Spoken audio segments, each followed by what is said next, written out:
Hello there guys, welcome to one of my videos. On this video tonight, I am going to be giving you a preview for the Manchester United West Ham game at Old Trafford Wednesday night, 6 o'clock kickoff. Now, if we do beat West Ham, we will go into the top 4. We have won 28 of our last 47 Premier League meetings with West Ham, so we have got a very good record against them. And we are unbeaten in our last 11 home games against West Ham. The last time they beat us at Old Trafford was back in 2007. West Ham did beat us earlier on in the season at the London Stadium by 2-0.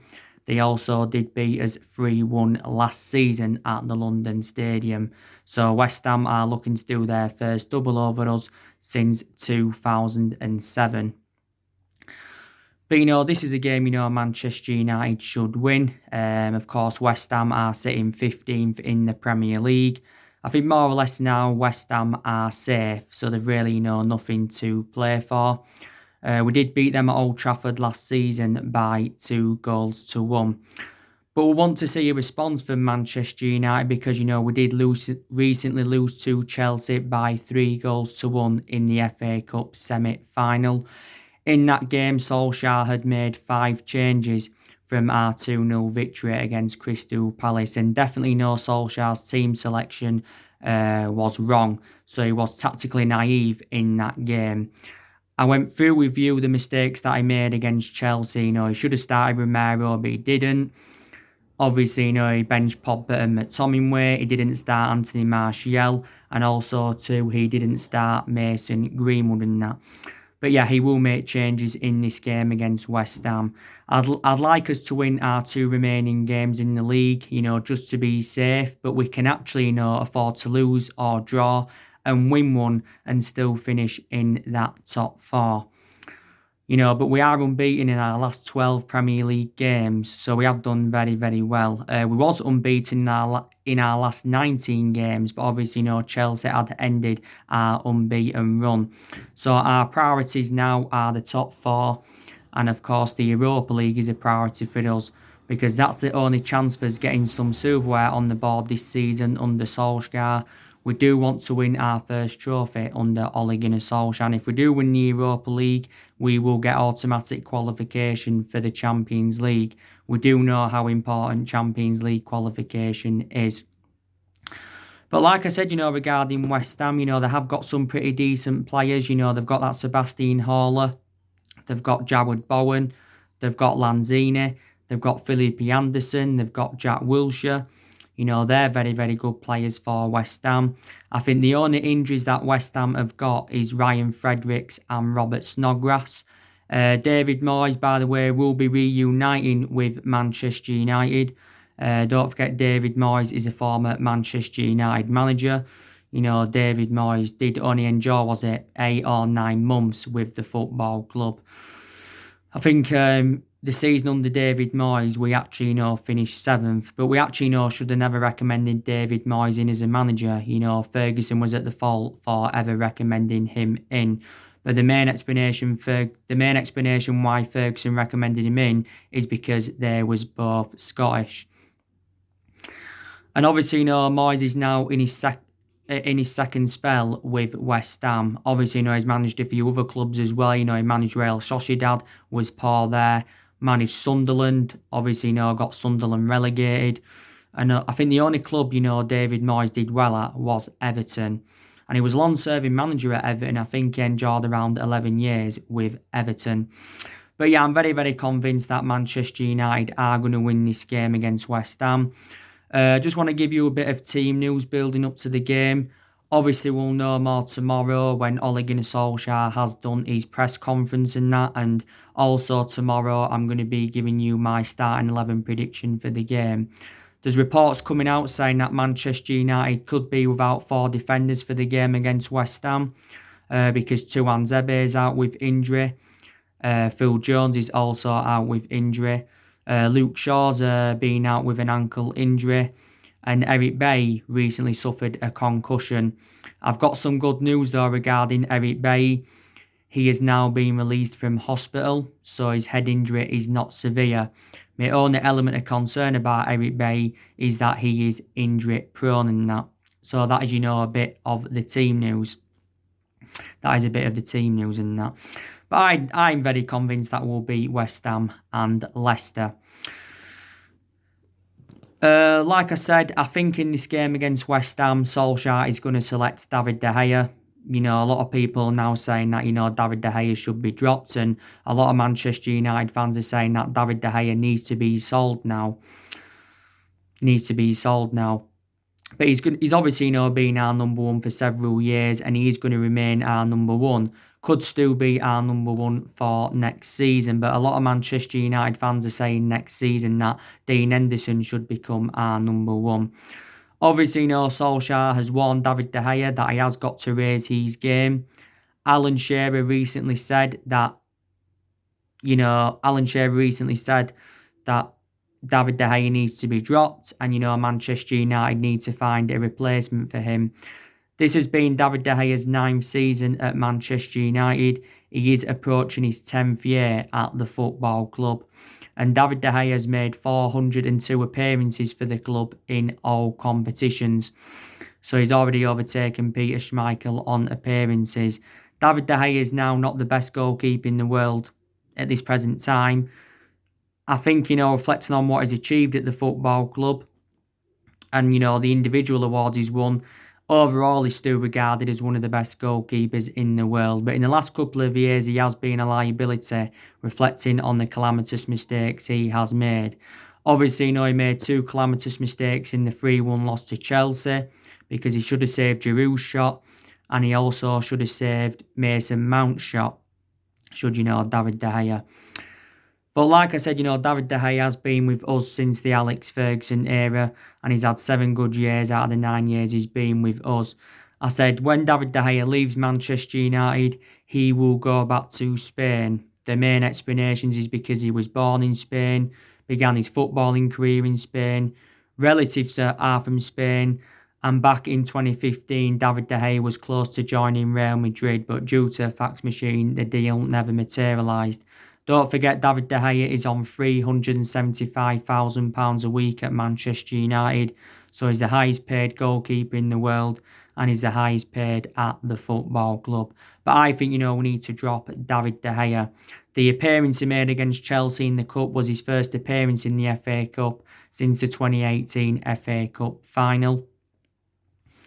So I think he's going to stick with David De Gea. If Luke Shaw's available, like I mentioned, he will play at left back against West Ham. Williams will be dropped because I thought Williams was very, very poor against Chelsea.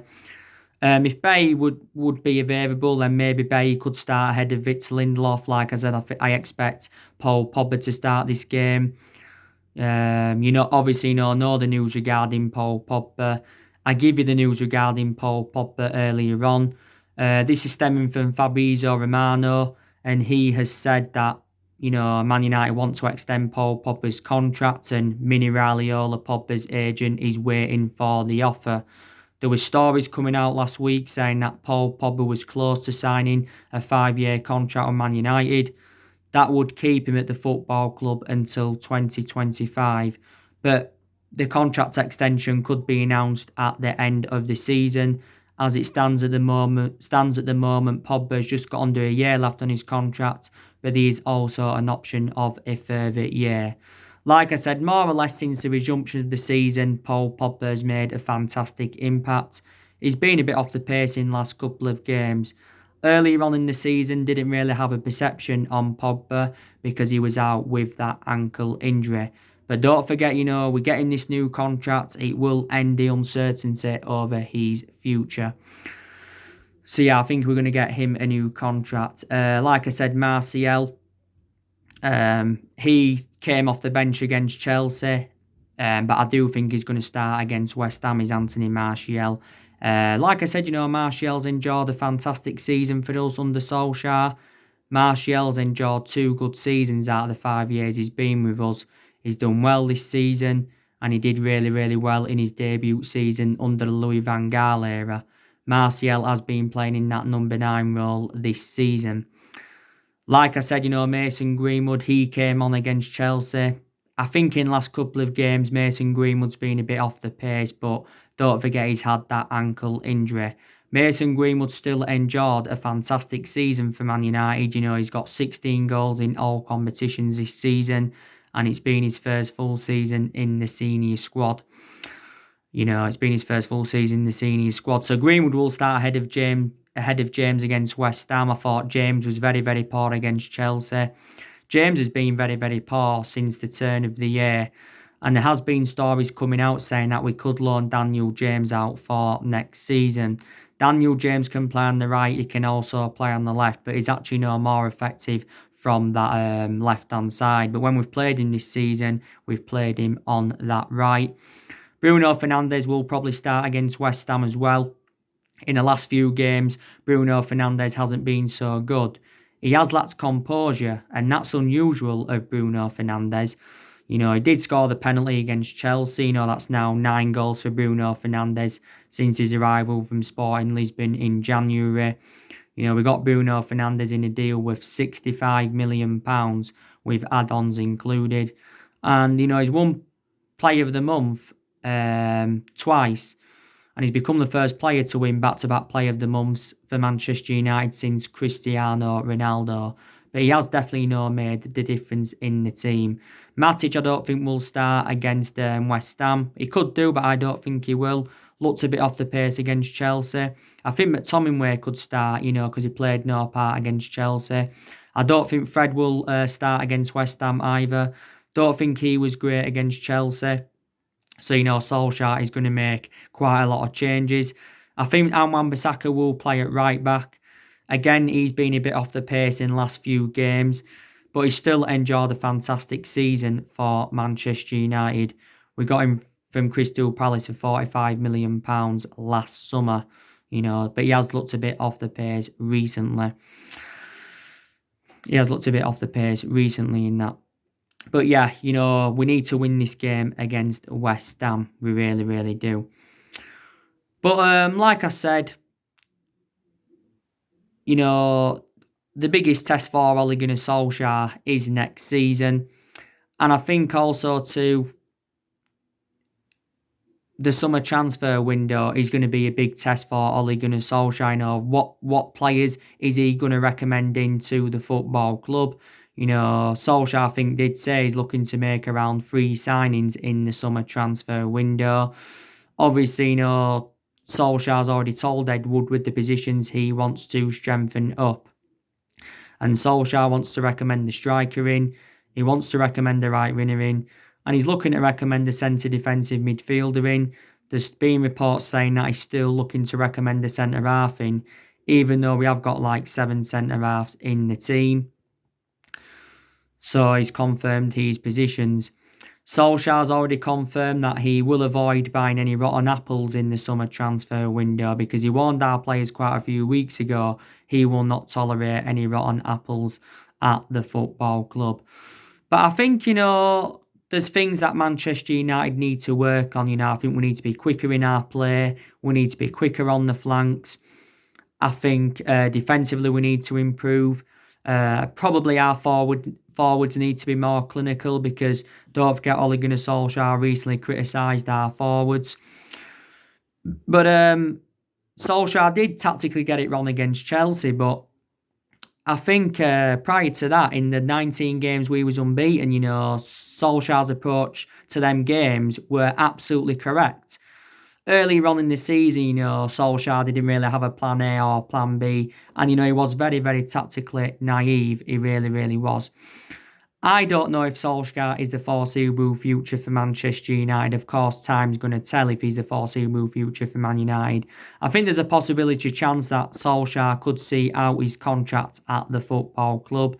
I think he's got just under 2 years left on his contract because when he got the job permanently in March last year, he signed a 3-year contract at the football club.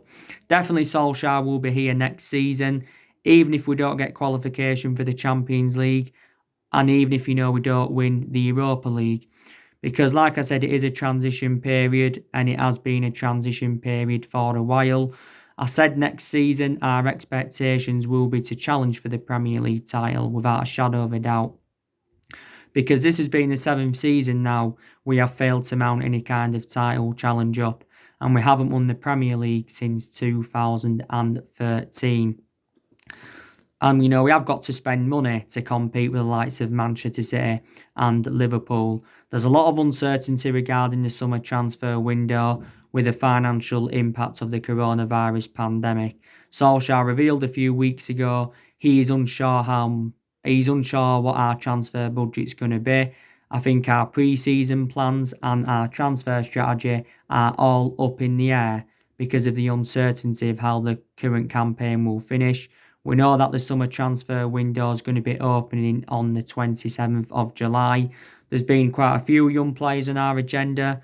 Don't forget, 2 young players have turned down moves to Man United. Erling Haaland turned down a move to Man United in January. Jude Bellingham, he's obviously now gone to Borussia Dortmund. He turned down a move to Manchester United and that.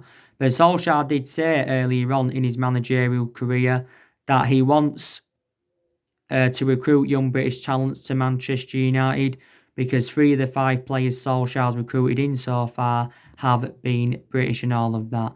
But I've got to say our recruitment's really, really improved under Solskjaer. I think our record against the top 6 sides this season's been very, very good because we have taken 18 points against the top 6 sides this season. I think Solskjaer's also promoted the youth very, very well. But Solskjaer doesn't only need to focus on the incomings in the summer transfer window. He's also got to focus on the outgoings. Because I think, we're going to get rid of around 6 players in the summer transfer window. I think it did recently say that we've put 6 players up for sale. And that's Jesse Lingard, Alexis Sanchez, Chris Smalling, Phil Jones, Rojo and Diego Dalot. They're the 6 players that Manchester United have put up for sale. But if we can sell them players, then, we will generate money. Solskjaer has got rid of a lot of the deadwood since he got recommended in to the football club. But Solskjaer's now been at Manchester United. Is it a year and a half or just over a year and a half? And I think he's been permanent Manchester United manager for around 15 months. But like I said, there's only 5 players that are Solskjaer's at the moment. Let's put into the equation Solskjaer's inheriting players either from the Mourinho era. Still a few players either from the Van Gaal era. Matteria from the Moyes era. And still a couple of players here from the Alex Ferguson era. But the vast majority of this team is Jose Mourinho's and all of that. But like I said, in the last 7 years, Manchester United have been playing catch-up. We've had different managers with different philosophies. We spent close to the £1 billion range on players. And people will say, reflect on the money we've spent, we should be where Liverpool are or minimum where Manchester City are and that. But, I think a lot of the players we've recruited in the last 7 years have not been the right calibre players for Manchester United. On the other hand, I think there's players that we've brought in who did well for the club and we made a mistake by getting rid of them, and like I said, Solskjaer is our 4th permanent manager since the Alex Ferguson era. But like I said, there's been a lot of problems at the football club for several years. There's been problems with the club's board. There's been a lot of problems with Ed Woodward. And there's also been a lot of problems with the Glazers and all of that. Hell of a lot of problems. Because we've been criticised, reflects on how poor our recruitment policy's been. We've also, been criticised for overpaying for players because we have overpaid for players in recent years. So we have been heavily criticised for this. And don't forget, earlier on in the season, we enjoyed our worst start to a Premier League season for 30 years. And earlier on in the season, Solskjaer was so close to getting sacked as Manchester United manager.